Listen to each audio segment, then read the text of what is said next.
Viral debrief.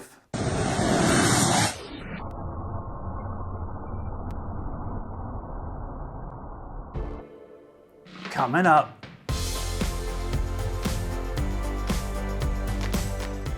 Hey 7-4 crew, welcome back. If you don't know me, my name's Kelsey. I'm a 747 pilot. My channel, 7-4 Gear, is all about aviation. If you have a video that you think would be great for this series, send it to my Instagram, 7-4 Gear. I can't thank all of you enough for continuing to find and send these videos to me. Let's get into it.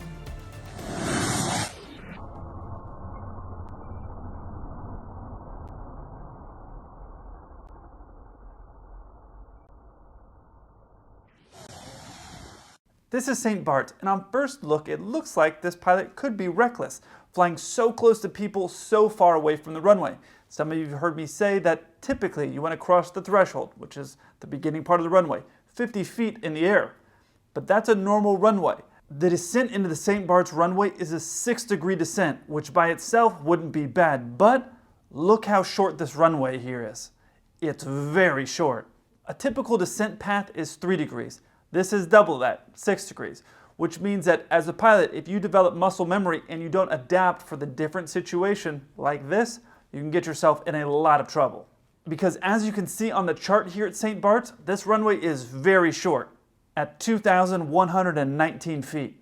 You may notice this chart looks a little bit different from the charts that I normally show you, and that's because this chart isn't in my iPad, because at 2,119 feet, Boeing doesn't think that it's long enough to land a 747, despite me proving I could do it, kind of, on Microsoft Flight Sim. You've also heard me talk about how we typically aim to land 1,000 feet down the runway, which would put it right here in the middle of the runway, which wouldn't leave you much stopping distance. So a lot of rules don't apply for a runway that's this short. This means the pilot has to be very spot on with his energy management.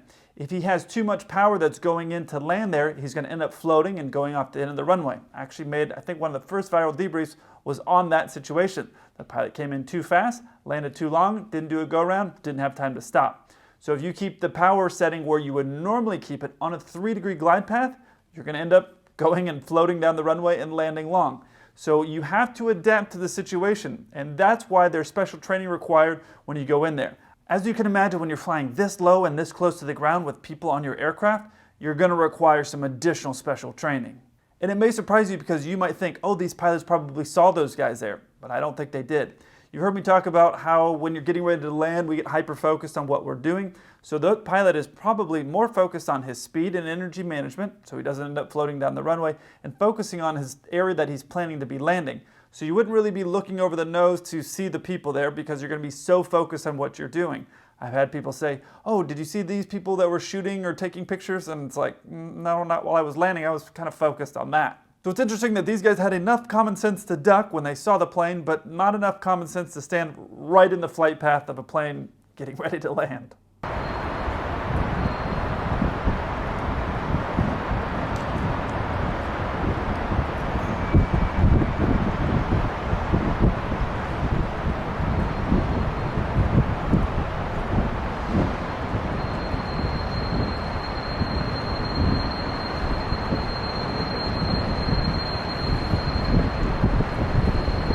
Well, that's a good way to wake all the passengers up before they have to get off the plane. Something I didn't see there is a windsock. If you aren't familiar with the windsock, it's this thing right here, and what it shows you is the direction of the wind. Because that's not something that I can see in the video, I have to make a few assumptions of what was going on. Now you might think typically that pilots are looking at that or focused on that. I typically, personally, I don't. Because when I'm coming in, I'm just reacting to what the plane is doing. I don't really have the time to check the speed, look outside the plane, see where I am on the runway, and then try to find a windsock and see what it's doing. Sometimes on a smaller plane, the plane's moving so slow, maybe about 70 knots, that you have time to kind of look at that and adjust and gauge. But when the wind is really whipping around, for me, it's easier for me to just see how the plane is reacting and react to the plane to keep it lined up to go right down the middle of the runway. So the way the aircraft is positioned here, I'm going to assume the wind is coming from the right side of the aircraft. You see how the rudder is slightly back and the nose is pointed toward the camera? Planes, including large planes, which is a huge misunderstanding that I had because my flight instructor had incorrectly explained something to me, was that they're all impacted by the wind. I had thought that with a large plane, let's say my plane that's weighing 300,000 kilos that's going through the air, that something like 20 knots of wind wouldn't impact it. The theory that she explained to me was, imagine if you're a fly and you're a fly that's flying right in front of a fan. If a fly was to fly right in front of this fan, it would blow it a long ways. But imagine a large bird flying in front of it, it wouldn't really impact it. Now this flight instructor, she was great, very smart, a very competent pilot, a little bit of a fiery personality. Imagine like the drill instructor from Full Metal Jacket, except wrap that up in like a 105 or 110 pound little female flight instructor. That's kind of what she was like. But she wasn't all talk. She was a great pilot. And one of the days that we were out doing training, the wind was gusting, probably about 25 knots directly sideways, a direct crosswind of 25 knots. And we got up and she said, hey, we're going to go flying. All the other flight instructors went inside and they went into this area where you could see the runway, but they didn't want to take anybody up flying except for her. She said, Kelsey, let's go fly. I thought, great, I got the one instructor who wants to have a death wish to go flying in this weather. It was gusty and rainy, so I had to go pre-flight in the pouring rain and then get in the plane. And once I had everything done, then she came out there and jumped in. So she jumped in and one of the other instructors said, hey, can I come and watch how this goes because I want to understand how to do this as well. So I said, yeah, sure, come along. I don't have anything to lose.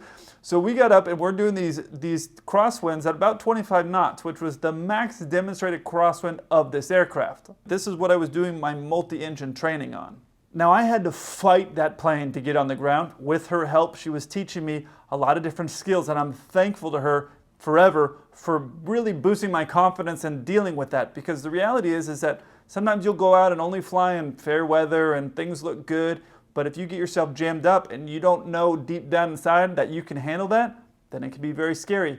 So having her up there and forcing her outside of my comfort zone, because I definitely was not volunteering to go up and fly in that weather, I'm really appreciative of. But one of the things that she said was incorrect, which was, hey, on these really gusty, windy days, it's not going to matter if you ever end up flying big jets, because at the time I really had no idea I'd end up flying a 747. But I remember thinking that, and that's not true. Those winds are going to have a massive impact, and that's because the tail of the 747 is big. So even though we may weigh 250,000 kilos or 550,000 pounds, with a rudder of this size, there's a huge surface area for the wind to hit it. And I found a picture with guys standing next to it so you could just see the absolute size of this rudder. It's massive. So when you have wind hitting it, it's going to push the tail that way, which is obviously going to push the nose the other direction. And that's how I knew that the wind was coming from the right-hand side. As you can see, the pilots were doing a great job coming in here. And right here, they're lined up with the runway and the wings are level. But they've straightened out the plane a little bit too high, which is exactly what I did when I was new on the 747. I made this exact same mistake, well, partially what he did. And that is, if you start to straighten out the plane too high, you're too far from the ground and the wind is going to start pushing you away from tracking down the middle of the runway, which you don't want to do on a wide-body aircraft. Then you can see the pilot start dipping the wing. As your plane gets bigger, you always want to land with your wings level for a few different reasons, but especially on, let's say, a 747, where you have pods or you have engines that are way out there, you can't bank the plane too much, so it's a terrible habit to get into. Then you start to see the pilot overcorrect, first to the left, and then you see the right wing go down again. Sometimes you've seen examples of where the pilots overcorrect or push one tire into the ground, which bounces the plane up and then slams the other tire down. I don't think that's what happened here. It looks like the pilot is probably moving the yoke around and causing all of this. Then in an attempt to get stable, they push the nose over or let the nose come over. On a big plane like this, you cannot let the nose touch before both mains are down. If you let the nose touch, you can actually end up crumpling that nose gear. So that's a major thing that's happened in the past. So you always want to have both gear down because the plane is structured for both main gear. I mean, you can pound that main gear down. I mean, just about anything, that main gear can take it. But if you hit that nose too hard, that nose will crumple. It's not designed for that. It's kind of like a race car. You see those race cars, they're doing all these crazy things and a ton of G's as they move around a racetrack. But then one little bump with another car and it's like all these pieces go flying everywhere. And you think, how can you handle all of this, but you can't handle just a little tap on the side? It's the same thing. The main landing gear of a plane can take a massive impact, but the nose is not designed for it. And then at this point, they're just going to have to let the momentum of the plane settle out. there's not much you can really do and you're just along for the ride. Having the plane in that condition where it's moving around like that is not only uncomfortable for all the passengers, it's not really safe, because for that second or two until the plane kind of settles out and gets normal, you don't have control of the plane. And as a pilot, you never want to not be in control of your aircraft. So when it's moving like that and it's trying to settle, all the weight is shifting around, you don't have control of the plane, so it's not very safe. Now, could they have gone around? Possibly, but they were already kind of committed. Once that nose went down, there was really no point in trying to do a go around. They were already on the ground, even though it was kind of ugly and messy.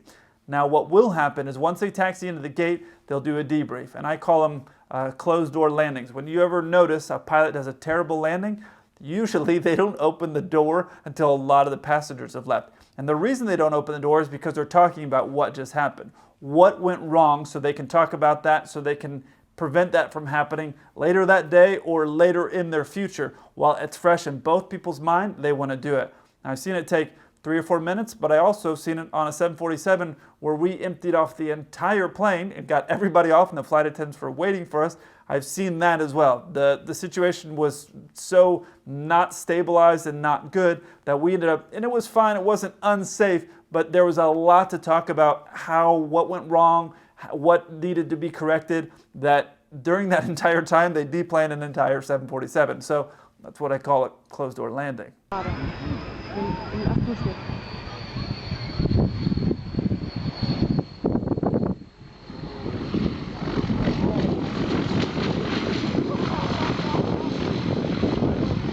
That one actually surprised me a little bit, especially on a plane with propellers like this, because you're able to get a much more instant reaction when you need one from the flight deck. If you're flying a 747-8, for example, which is the largest 747 they make, we have these big, beautiful, very fuel-efficient engines.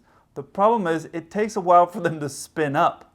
This is a picture that I pulled from my Instagram, and you can see these different fans here. Those fans are working very similar to propeller at very low altitudes. But you don't get the instant response that you get like when you're flying a propeller aircraft, because there's a lot more components to that engine as far as things that need to spool up. So you may add power, but it takes a couple seconds before the plane really starts reacting and doing what you need it to do. So on something like a Dash 8, you really have to be thinking ahead a couple seconds of your plane. Otherwise, you'll get low, slow, and then you're in trouble, because if you add a bunch of power, it's going to take a couple seconds for it to react. At this point, surely the pilots would have known right here they weren't going to make the runway. And had the pilots added power right here, they could have just leveled off, and instead of bouncing on the road here, he could have just made it to the runway. That worked out perfectly. I mean, you bounce off the road, landed on the runway. I'm sure the plane's not damaged. You've had a bunch of people filming it, so not ideal. But the reality is that when you're new on an aircraft, and I'm not saying these guys are new, but when you're new on an aircraft, that you want to be sure about the energy management and make sure that you can see, hey, we're not going to make it before you start trying to land at the very start of the runway.